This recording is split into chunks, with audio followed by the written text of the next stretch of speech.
Okay, I think we are now live. All right, so hello everyone. Thank you for joining us. We have probably a bunch of people like watching right now across Korea, Taiwan, Japan, and so on. I mean, normally we would have Paulo leading the session, but he's out today. You guys have me, so I'll start with a Paulo intro. Hello everyone. My name is John Cho. I won't bother introducing myself because you all probably already know me. But we have a really cool session prepared for everyone tonight. Taiwan. So, a little context. My first visit to Taiwan was very recent. It was literally just maybe like 2 months ago that I visited Taipei for the first time, like in my life, and I was blown away. Obviously, Taipei as a city, it's a really cool aesthetic city. The food, the people were great, but obviously, the biggest reason why I was so blown away was how mature the Web3 industry and the community was in Taipei. And since then, I've been back like 3 times. Right now, I'm actually in Taipei for Taipei Blockchain Week, and so we only thought it was only appropriate to discuss everything to do with Taipei and the Web3 industry and community in Taipei for this month's roundtable. And to do this, I have some really, really exclusive and cool guests with me. And so without further ado, we'll begin with intros. Today, we have Larry from the Kaya Foundation and Queenie from Taiwan Mobile. Now, you're probably wondering, what? Like, who are these people? I've never seen these people before. So we'll take a quick, few minutes. So Larry, do you want to begin with like a quick intro of yourself? Like, who are you? What do you do with Kaya Foundation? Sounds good. GM, GN, wherever you are, thank you for tuning to our roundtable, and thank you, John, for that introduction and kicking us off. Hello, everyone who's joining our roundtable from around the world, I hope. I am Larry. I am relatively new to the Kaya Foundation. That's why most of you probably is seeing me for the first time. I am a BD manager here at the Kaya Foundation with a focus on the Greater China market, hence why I'm here for this conversation about Taiwan. I'm sure we'll go deeper into it, but Taiwan is a really strong market, an important market for Kaya Foundation. And I'm really excited to be having our roundtable. I'm sure the conversation revolving around Taiwan is going to be very, very important for Kaya moving forward. So I'm really looking forward to our conversation tonight. And yeah, I will give the mic back to you, John. All right. So next, without further ado, of course, we have Queenie, looking really cool. Obviously, I think she's like in this very corporate office style environment at the moment. So very curious as to Queenie, tell us a little bit about yourself, who you are, what you do, and how you came to be a part of this roundtable. Like, what is your role in the kind of Taiwan Web3 industry? Hi, thank you, John. Thanks for having me here today. And hi, GM everyone. I'm Queenie, project management in the new technology department in Taiwan Mobile. And my work primarily focuses on blockchain and Web3 related projects, and as well as conducting research in this area. So we have this blockchain teams around 3 years ago. So we built up different pipeline and projects here in Taiwan. And as it's go public that we will have our centralized exchange launched next year. So yeah, very happy and exciting to be here and communicate with all of you. Thank you. Yeah, so Larry, Queenie, thank you guys very much for making the time to be a part of this roundtable. Now, obviously, like I said, the agenda today is Taiwan. Is it the next consumer crypto hub? Now, I'm going to start the session by throwing you a question, Larry. So obviously, you and we were in Taipei a few weeks ago, like literally just 3 weeks ago. You've also had a lot of meetings in your previous position in Taipei, in Taiwan, with local teams and so on. What is your impression of the Taiwanese Web3 scene, as it is now? Of course, John. I think that's a great question, and the reason why we're here, right? And I think if I wanted to describe the Taiwanese market in one word, I will use dynamic. And if you want to use it in two words, it'll be dynamic and diverse. So prior to joining the Kaya Foundation, I was part of the Hashkeys exchange team, where we've done market discovery and expansion efforts in the Taiwanese market as well. And moving to Kaya, I'm very excited to be able to connect with old friends and do very, pretty much similar things for Taiwanese market. So I want to start with the first word, dynamic, right?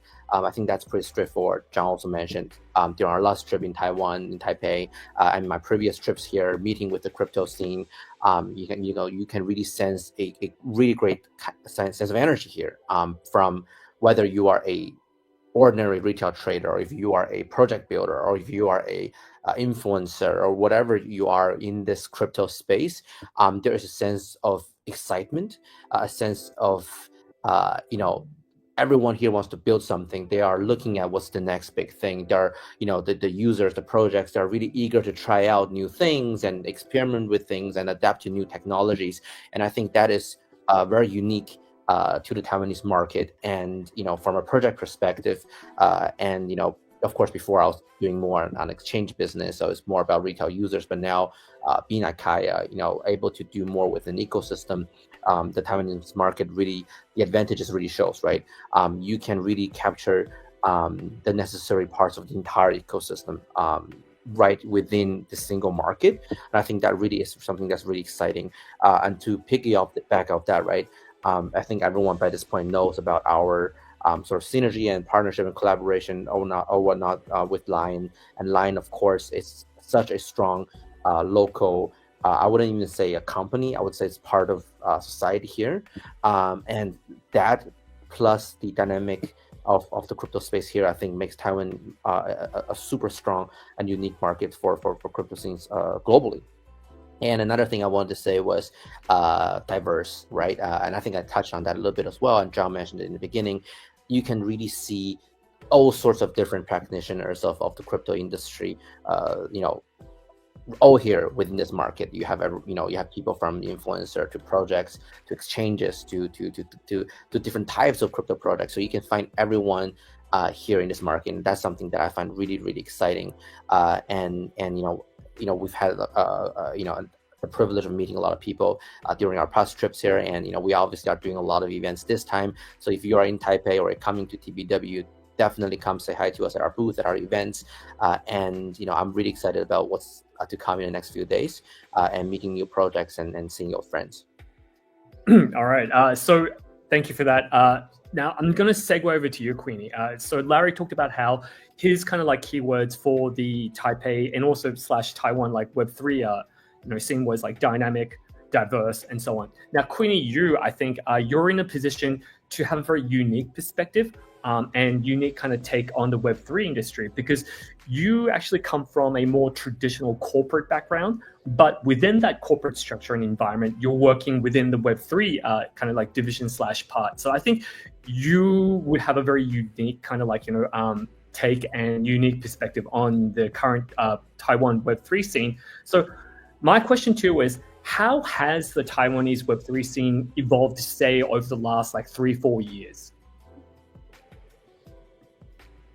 Well, I think that for the Web3 here, the market here is quite active, and it's not just about the community, also about the users.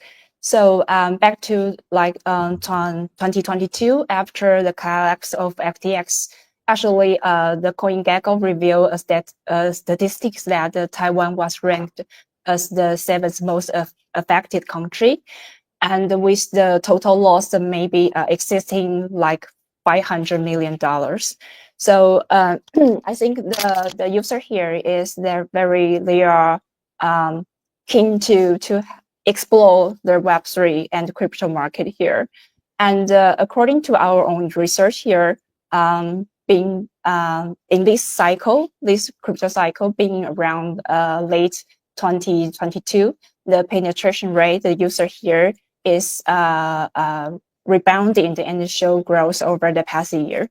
So and back to the least 1 or 2 years, the regulations still have not very clear. But when there's a standard here, we have 26 registered as VASP operation now here in the market. So just to kind of continue on from that. Now, obviously, yeah, you make a lot of great points. So it seems like as if there's like a massive, user demand for crypto, a lot of liquidity, and also with the regulatory landscape, it sounds like although there is a lack of clarity, still a lack of clarity, but it's improving. Now, what do you think has been the biggest growth factor in Taiwan? Is it the users and their demand for crypto trading, or do you think it's been the builders, or both even? Well, I think of the builder will be the manufacturers and also the community, because even the user and demand here is growing, but there's plenty of the Web2 user. They are not familiar with like a crypto or blockchain platform or product. So I think that the key factor is how can we build and work with the regulator and those startup and enterprise to build a safe and trust environment for all of the user here. Okay, so that is actually a really good segue to an ad hoc question I want to ask you, Queenie. So you talked about how you're planning to release your own centralized exchange very soon. But right now, you talked about how also there's a massive number of Web2 users who are not familiar with Web3. It may be like a UX UI issue. It may be like a security kind of like safety issue. So how are you planning to like overcome those with your like kind of approach to like centralized exchanges? Yeah. So the first of all, that since we have like a solid brand here, so I think the most of the user will recognize the brand, and they can at first stage they can trust us to give them a centralized exchange custody their assets. So that is the first one. And the second one, of course, we need to educate more on our users. So of course, we will have designed their UI UX experience and the educations and through our stores or through the websites to make them familiar with that. And we will start our exchange with very simple features, so they are not getting very complex trading. So it will be just like buy and sales, so they can familiar more with the crypto industry. So they are not afraid of this kind of crypto is like a scam or fraud and so on. I think that's like the perfect approach to kind of like, it's like almost like a soft landing, if you will, for people who haven't really like, traded crypto before. I think that's a great approach. Now, Larry, I'm actually going to like, address something that you mentioned when you responded first in regards to Line, but hold that thought for a little bit. Harry just joined us. Harry, are you there? Hello, everyone. I'm still on my way to Taipei City, but okay. So you're in a car then right now? Yeah. Okay. Are you okay to talk? Yeah, I'm okay to talk, but the video, I don't think so. It's all right. That's fine. It's a little bit slow. Yeah. That's fine. So we have around like 500 people watching right now. So Harry, those 500 people are curious as to know who you are. So what do you do at the Kaya Foundation? Who are you? Tell us a little bit about yourself. All right. So hello, everyone. I'm Harry. I'm leading a Great China region in Kaya, and then and my background is I spent like 10 years in more than 10 years in China, and then right now I'm leading the whole China related business, and then I'm glad to join the call, and then hope to have many questions and share some ideas with everybody. Thank you. All right, thanks, Harry. So interesting fact. So I actually have been working with Harry since I think 2020. Yeah, 2020. 1920, yeah. 2019, 20, yeah. So it's been a while as well with Harry. So yeah, Harry's definitely one of the OGs in crypto, especially in the Korean Web3 scene. Definitely one of the OGs. So happy to have you here. But Larry, kind of like going back to what you talked about earlier, you just briefly mentioned Line, right? And obviously, it's one of the reasons why we're here this week, why we were in Taipei, like in the previous weeks as well. So, and also I think Queenie, touched upon like a few, strategic kind of like, approaches that we are also interested in, which is to provide a experience for Web2 users who may not have ever used crypto or Web3 service before, but to provide like, those kind of experiences in a way that they would be familiar with, that they could kind of like, approach in a more like, optimized way. So tell us a little bit about like, what we're trying to do with Line and how that will kind of like help maybe like facilitate even more growth in Taiwan. Of course, John. I think that's a great question. I think as soon as we've sort of launched this narrative around Line, I think we have gathered quite a lot of excitement from projects and users alike from around the world. I think the main reason of that is that people understand the value and the reach of the Line ecosystem. And I think just one thing, that I always talk to people about, why is Line going, why will Line, will make a big difference. One of the things that we always talk about, regardless if you are a project builder or if you run an exchange or if you are a KOL or an influencer, is how do we onboard more users to Web3? I think this is sort of a conversation that we've had across different cycles, across different projects. It's sort of the one enduring conversation. And I think the reason why it's enduring is because we have not seen an active realization of that happening yet. Of course, over the past few years, especially following what's happening with the US election, right? There are more people, interested in crypto, interested in the Web3 space, taking it more seriously. But if you take it out as, in the grand scheme of things, it's still very small, especially if you compare to Web2 users. And I think the key reason, in my opinion, why we have not been able to achieve great adoption is because we have not had an opportunity to find users where they are. I can just briefly introduce these ideas because we've different projects, different builders have massively reduced barrier of entry for users coming to Web3. I think that is a fact, right? Compared to how crypto used to be, even just 2-3 years ago, right? I think nowadays it's much easier for a user to get into Web3 by creating your own wallet or getting your first crypto transaction or buying something in real world. But it's still very difficult compared to the Web2, ways. One of them is experience. I think that's something, John, you always mention, right? The experience, the UX and the UI just doesn't work, especially compared to Web2 quality. Another thing is, I think Web2 users generally, have too much on their mind that they don't really have they don't really want to think about, I think the process, regardless of how well we've built it, is still quite complicated for Web2 users to jump in. So I think that is why we have not yet seen an actual mass onboarding of Web2 users into Web3. That being said, and that's also one of the reasons why I am super bullish and why I think many of the people we've spoken to are bullish about Kaya, is because we are now finally, I think for the first time, building a Web3 application on top of such a robust and existing Web2 application that is for the mainstream market, and that comes in many different ways. One of them is the UX and UI.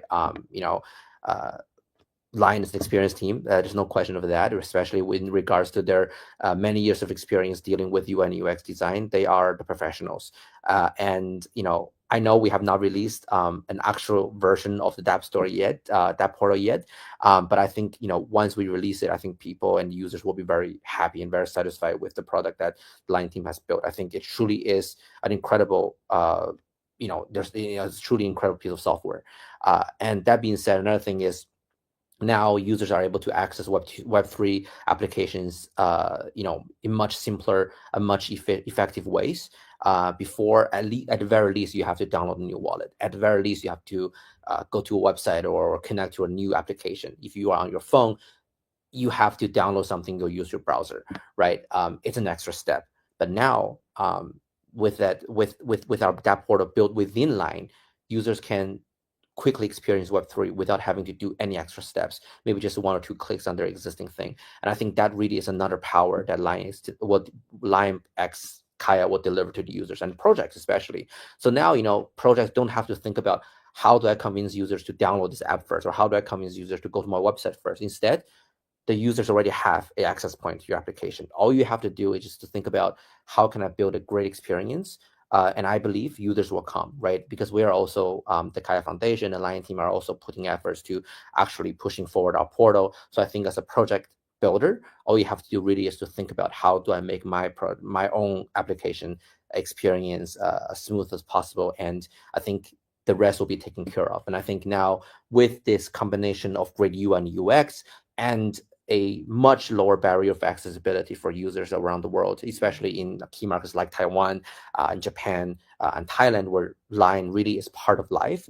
And I think it will unleash great opportunities for product builders, especially if these markets are their other priorities.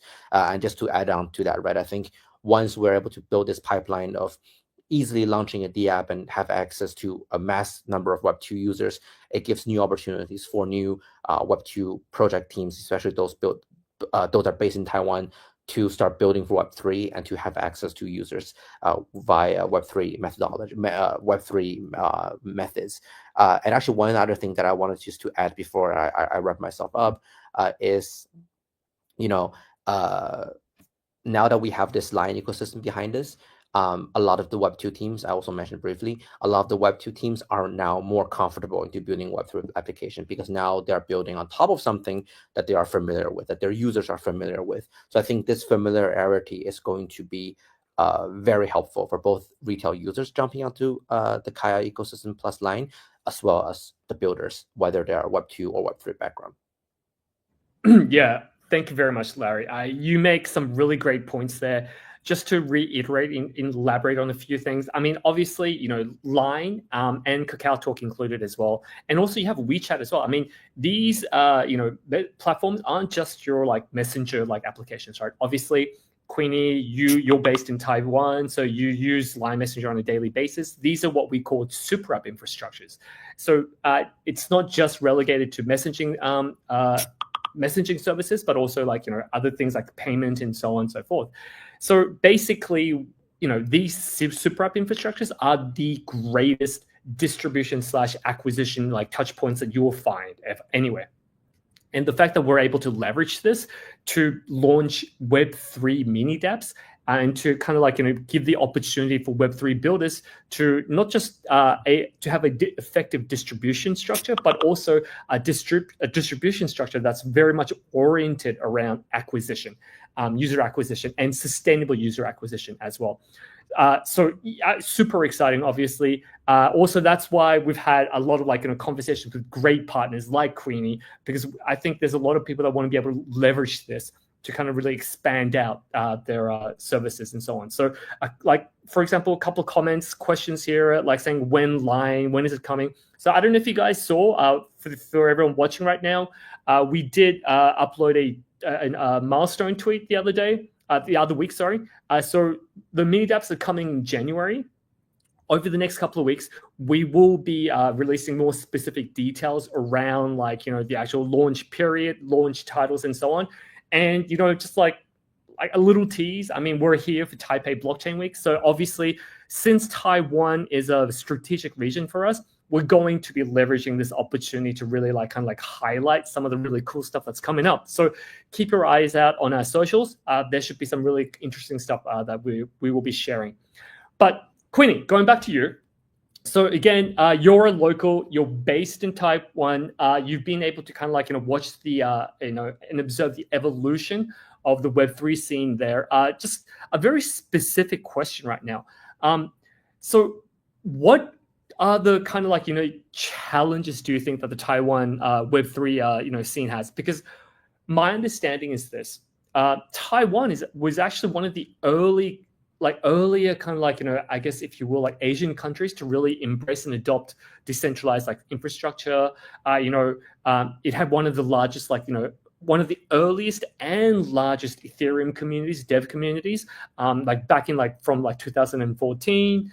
So Taiwan's been involved in Web3 for a very long time, but when you kind of consider the greater kind of global crypto / blockchain conversation, you hear a lot about the US, you hear a lot about like South Korea, just because there's so much liquidity and trading going on, but you don't really hear much about Taiwan. So what do you think is some of the challenges that Taiwan faces, the Taiwan's Web3 kind of like scene faces? Yes, I think that we have a lot of talents, a lot of great builders here. But the challenge for blockchain startup here is that limited access for fundraising and related small domestic market. So one of our affiliates at Words, they accelerate and fund many blockchain and Web3 projects, and also help projects to establish connection across Southeast Asia. So help the projects and the founders, they can have more exposure and the connection across the different countries to expand their footprint. So I think it will help more in the future. Yeah, I think definitely like exposure and more visibility into like, the local kind of like scene is definitely important. Harry, I know you're in transit. Are you okay to answer a quick question? Yes, go ahead. Okay, all right. So Harry, so you've been working and traveling around like, China and Taiwan for many years now, right? And obviously, so you've also been observing the Taiwanese Web3 scene. I'm sure you agree with the challenges like Queenie just talked about. Now, so I wanted to take, kind of like pick your brain and get your thoughts on like what you think the challenges are in Taiwan and how you think those challenges can be overcome. What kind of strategies can like local builders take in Taiwan to kind of like expand out to other areas? Or as Kaya, what can we do maybe to help the local builders? Well, I think the one thing that as a Korean looking at the Chinese market as a whole, you can find there are still a lot of differences between Chinese mainland and Taiwan. So I know there are a lot of builders in Taiwan. I know a lot of builders in China. However, they have really a different mind of how to get users from the market. So in terms of like mini dApp online, for example, for Taiwanese builders, I think they are more familiar than Chinese builders for sure. But we need to. But in terms of the tech, the level of the tech, I think they are all in a very high level. But the usage of online for mainland people, they are not really that much exposure during the daily life. So I think there are some gap in between the Chinese builders and then the Taiwanese builder. I think that might be gonna be a challenge. Like for Kaya, I think we are bridging them in together. So I think when we provide more like technical services or marketing services through Kaya Wave, I think that will help both Taiwanese and then the Chinese mainland builders. This is I think I want to comment on this.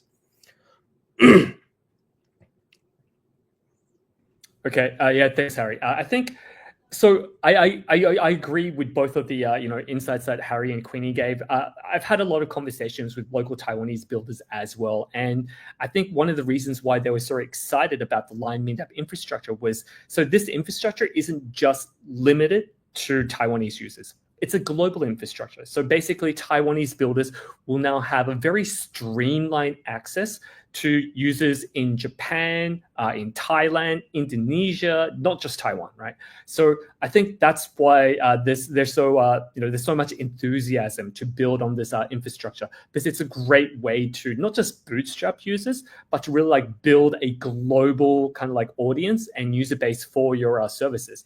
Now, again, I like to keep my panels more organic, and so that said, I like to kind of like throw out a few like ad hoc questions. So Queenie, actually, right now we have around 700 people watching. On YouTube, a user called Mano Chola, he makes some really like interesting comments. So So like he agrees Taiwan was very early and active in participating in the Web3 ecosystem.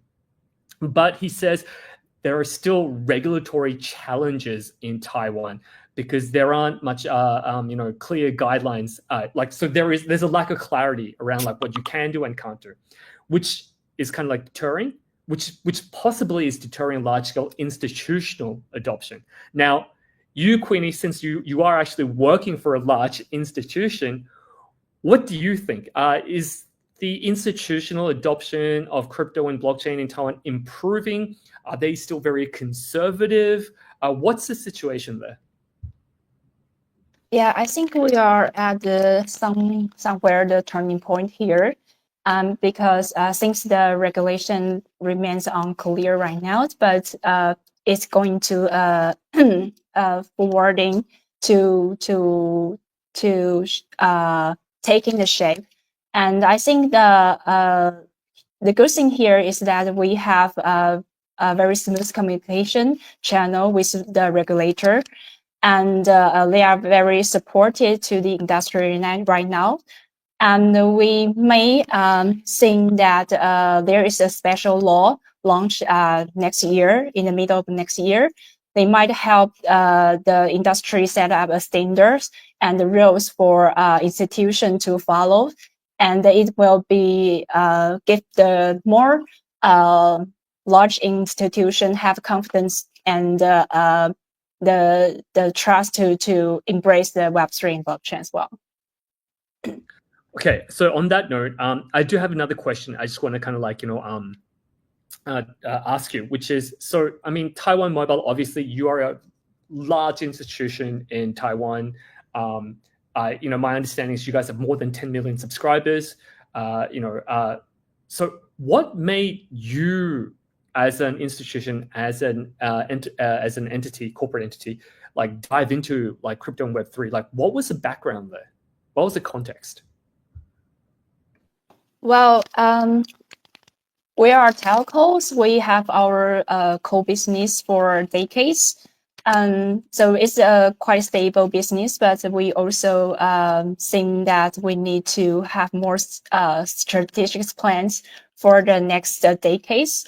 So after the Jamie, our CEO, to be here, he set up like the goal for next years. We want to be a more technology company. So here we have the new technology department here, and we explore different fields and areas like blockchain, AI, and so on.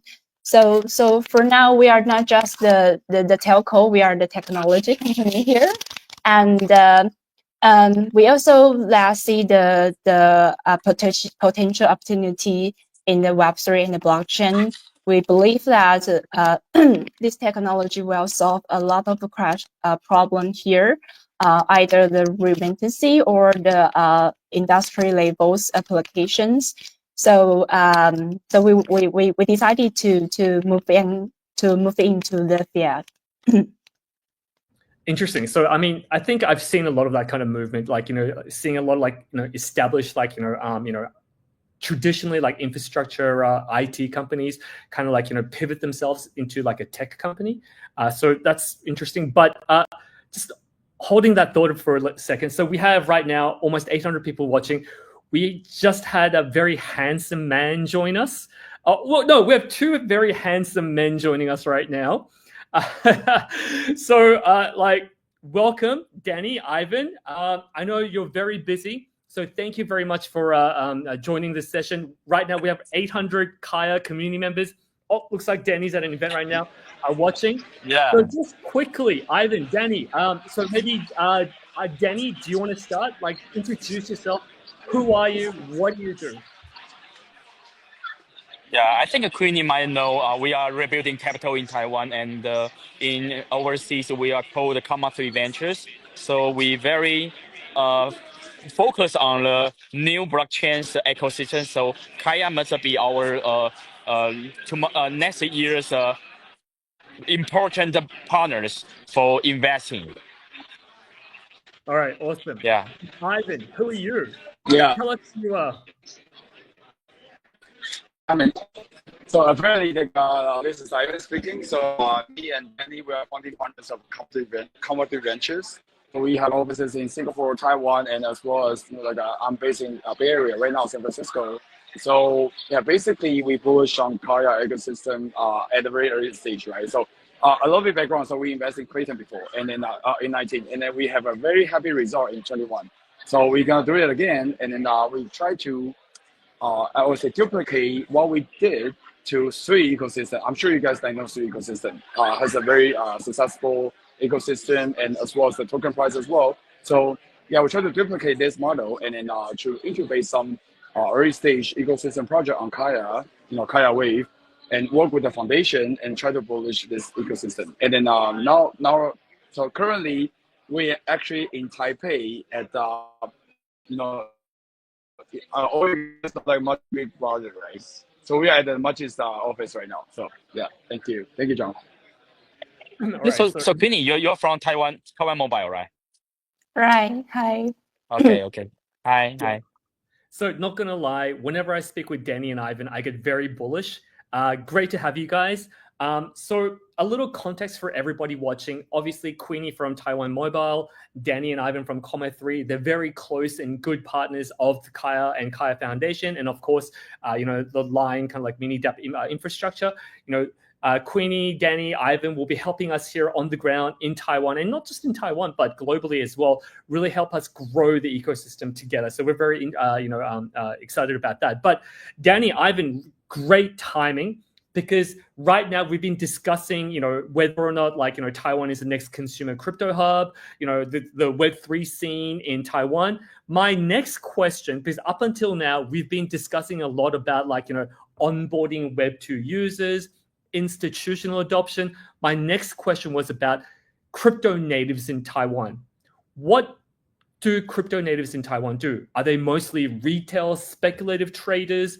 Do they use DeFi protocols? Do they play like P2E protocols? What would you say is your typical kind of like crypto native user in Taipei? Danny, do you want to start? Yes, I think in Taiwan is a very two-sided. For native users, they are focused on the DeFi to earn yield from the maybe DEX and some lending protocol to then how to say maybe 30% or 40% yield per year. And another side is just a general trader. So maybe they buy some token at the BNX, Gate.io, or some Bybit, Binance to play the contract or just buy the spot. So that's a very different side traders in Taiwan. But I think these two kind of person just have very good interesting to join the new public chain if you combine the Line and the Kakao, because they will always think if you are a big company as a backend, and the whole blockchain will going up, and the project layer will going well. That's what they say. They think. Yeah. So I add on some colors of this. So talking about the native angle in Taiwan, right? First of all, I would say Taiwan is a tech island. So we do have a lot of developers, brilliant developers. So we do have a lot of DeFi founders here, which can get like a good backers such as Multicoins or Pantera invest in the project. So that's first of all. We do have a lot of DeFi founders. And secondly, we have a lot of traders because like a trading stock, traditional stock, U.S. stock, Taiwanese stock, local stock, it's all happen. And hence we have a lot of traders trading on either Binance, FTX. Sorry about FTX, because a lot of Chinese users are hurry. Yeah, traders here. So how to better amplify their trading value or something. So the differences of Taiwanese users to those Southeast Asia users is like ARPU, right? Average revenue per users. So similar to Thailand, not Thailand, similar to Korean users, similar to American users. So each Taiwanese users, they can input a lot of, say, revenues or generate a lot of transaction values for the protocols. So that's something we see. But as you guys know, Taiwan is not a big country. Can I say that? But a small island, so we don't have really big populations. So we still have to like better integrate with the outside world, such as the Korean users, such as the Japanese users, or those like Southeast Asia users, etc. Thank you. All right, so Ivan, I have a follow-up question, and you too, Danny. So, like, to your point, Taiwanese users and this is my understanding as well, is the ARPU is very high, right? So basically, high value users, Taiwanese users. Now, if I'm a builder and developer, like on the English speaking side of things, or maybe in South Korea, in the US, Europe, how do I access these Taiwanese users? I know you guys have incubated a lot of projects, you've worked with a lot of builders. If I'm outside of Taiwan, what's the best way to access Taiwanese users, do you think? And that Taiwanese liquidity. I'll jump in. Yeah, I'll jump in. So so the first thing popped in my mind, in my brain, is country manager. Yeah. So basically, what I mean is you're gonna get a Mandarin speaking country manager first, because like in Taiwan, like of course, like English is okay, but most of the people, they still, especially those general public, right, retail users, they still speak mainly Mandarin, Chinese. So find someone like a bilingual, and then who can like speak like perfectly English and Chinese as well. That's the first thing. All right. And secondly, Taiwanese people, they love making money, just like me and Kenny do, me and Danny do, right? So we love making money. Who doesn't? Yeah, I mean, like no matter it's like a big money or like a small money, but just give them some, I would say, incentives, right? And then they will do a lot of work. Like interactions with your protocols, some like air job operations, everything. As long as we can make money, some incentives. No need to be a big one. We'll go for it. And then you can kind of like bring millions of users just to get that incentive, get that rewards. Second incentive.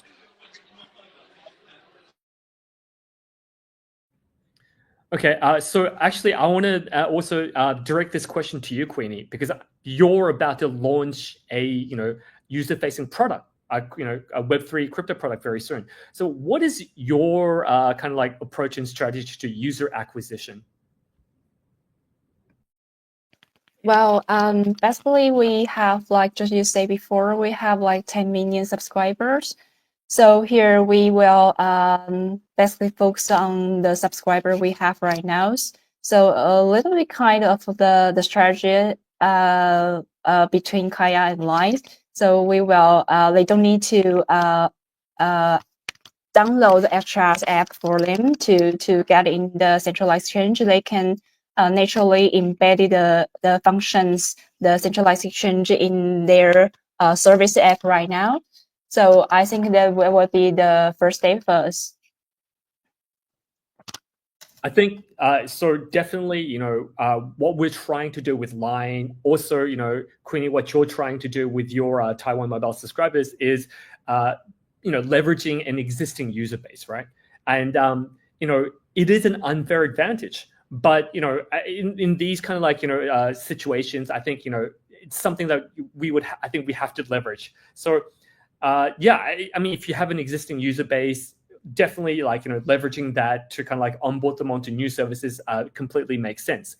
Now, we only have around 10 minutes left, so I'm going to kind of like stop here and ask the audience now, if you guys have any questions for these amazing people right now that we have in this panel, because again, we have right now, I think we have more than 800 people watching right now. So just guys, FYI, people like Queenie, Danny, Ivan, these are like, OG people that are very difficult to access normally. So this is your opportunity. If you have any questions, please feel free to ask, and I will see if Danny and Queenie and Riley could respond to them. So if you have any questions, just ask them across YouTube, Facebook, Discord, Twitter as well. So we'll just wait and see if anyone's going to be asking any questions.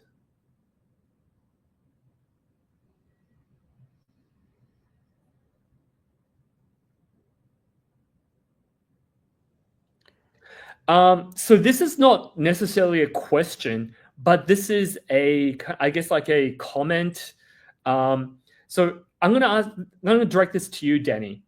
So a user right now on YouTube is talking about how he believes workshops and seminars are very important, especially university workshops and seminars are important in Taiwan because that's a great way to incubate young Taiwanese individuals. What do you think? Do you think targeting university students is a good way to grow the Taiwanese Web3 scene? Yeah, I think in Taiwan, universities percentage for crypto will be huge because at 2017 there's a lot of club at the university for studying blockchain technology. At this time, so Ethereum and some EVM based projects go live at whole world, just like maybe I think Perpetual and some DEX and some projects to earn yield, just like the DeFi aggregator. So at this time, the university, the colleague at the university now already become the project lead or some BD lead at a different project. So let's say it's a very powerful group and a community to let a lot of people know. Oh, so for now, maybe NTU's the students already study blockchain or some Kaya's contract or some Solana's contract, uh, like that, something like that, and they will pitch. They will gather lots of outsider, maybe just like their old brother already work at the work, or some just like the age like their mom or dad to pitch what is the blockchain, what is the Bitcoin. So just like the 101 for the user in Taiwan. But it's a different way from the, a lot of group to in maybe China or some just like sell some uh, project to users. So the security issue will be less. Just like the technology studio or technology lessons for this not family about crypto technology. So it's a very very good strategy to let users know what is blockchain, what is Kaya's blockchain. That is something like that. Thanks, Danny. So, guys, you heard it, directly from Danny. So Danny, Ivan, Queenie, again, these guys are they're the core of the Taiwanese Web3 scene. These guys are the OGs. So, really great to hear, these kind of insights. We're running out of time right now, actually. I could go on and on and on and on, but so let's do this. What I want to do is I want to go around and ask everybody, just to kind of wrap up, why you're bullish on Taiwan and the Taiwanese Web3 scene. So, Larry, we'll start with you. Why are you bullish on Taiwan and the Taiwanese Web3 scene? Of course. I will reiterate my previous points. I am bullish because the people there are bullish, and I think there are just so much energy and talents in the Taiwanese market that I think with the right team and the right project, there's just so much opportunities we can unleash. So for me, that's what makes me bullish about the Taiwanese market. Queenie, why are you bullish on the Taiwanese Web3 scene? Well, I share the same idea with Larry. So the market here, the builder here, the community here, they are so active and they are so full of energies. And the young people here, they are very willing to take the new technology and new trial for the new things here. So I think they are quite open mind here to embrace the next generations of the blockchain and Web3. Yeah, you know what? I'll actually second that. So my experience has been very similar to what you just said, Queenie. I mean, I think the people here in Taiwan are generally more progressive and more open-minded. So that's why they are a lot faster at adopting new technologies, I think. So I completely agree. But all right, boys, Ivan and Danny. Ivan, starting with you, why are you bullish on Taiwan and the Taiwanese Web3 scene? Yeah, echo to Larry and Queenie. We got tons of talents here, and then it's not by accident. We kind of systematically train a lot of developers, a lot of engineers here in Taiwan. So the entire atmosphere is very techy. Because what's the best job out of the school? Probably because I was at the TSMC, and then Danny was at the quantum computer. So that's the most high-paying job here you can get in Taiwan. But we are not satisfied of that, right? So what's the new trend? What's the new opportunities? So we kind of missed the not entire, but some like mobile age, the software, the SaaS. I think crypto and blockchain, new generation of internet could be a new opportunity for all the Taiwanese people, not just the founders, not just the users, as well as the investors. Because we got tons of semiconductor investors, brilliant, yes, they made a lot of money. But what about the new trends?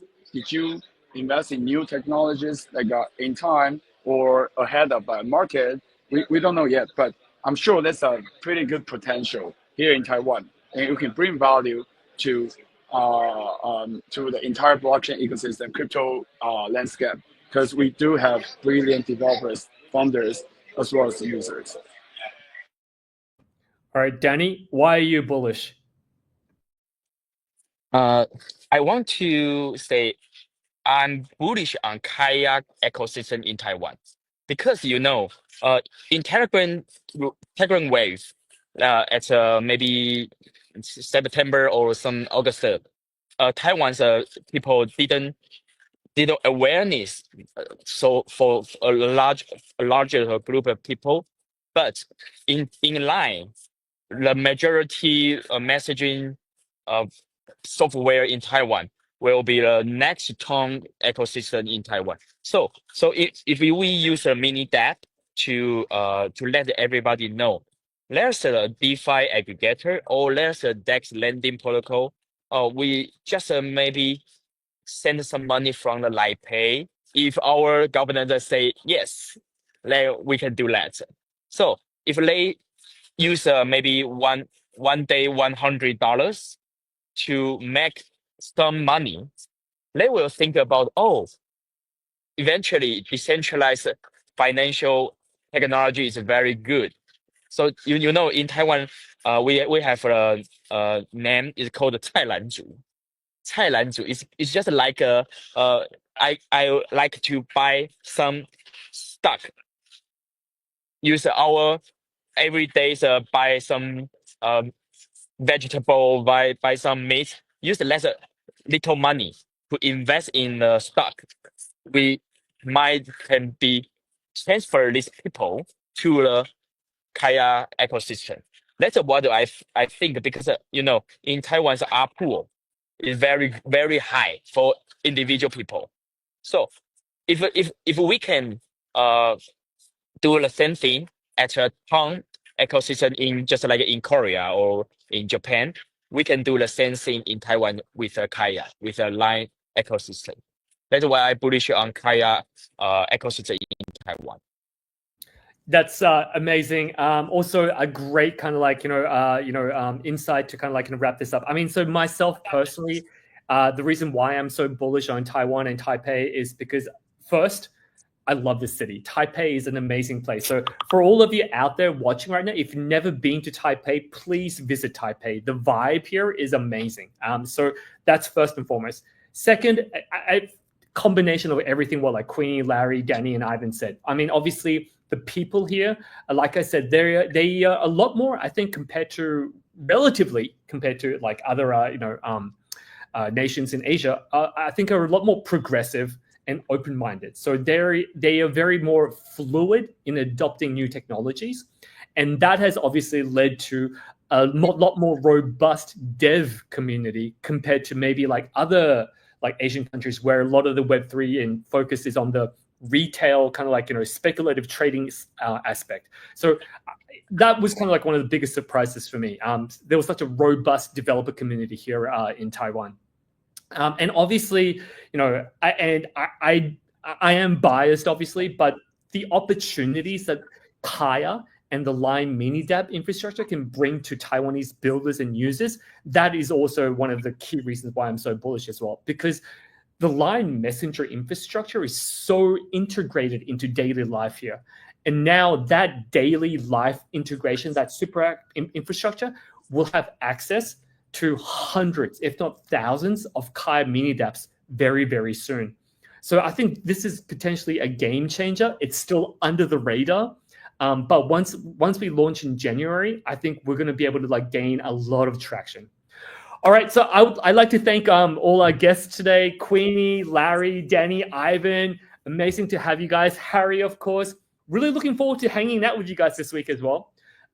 So to the audience, like I said, keep an eye out on our socials. We will be providing more updates around the mini dApps. We're here in Taipei for Taipei Blockchain Week. Obviously, there's going to be a lot of coverage around Taipei Blockchain Week, so please, keep an eye out for that content. And also, we're not here just because we want to be here. We're here for a reason, because Taiwan and Taipei is a very strategically important region. So obviously, we're going to leverage this opportunity to reveal a lot of cool stuff. So make sure you follow our socials. Otherwise, thank you, everybody, and let's kill it this week. Let's kill it. Let's rock it. Bye-bye. Thank you. All right, looking Bye. Yeah, thank you. All right. Thank you. See you soon.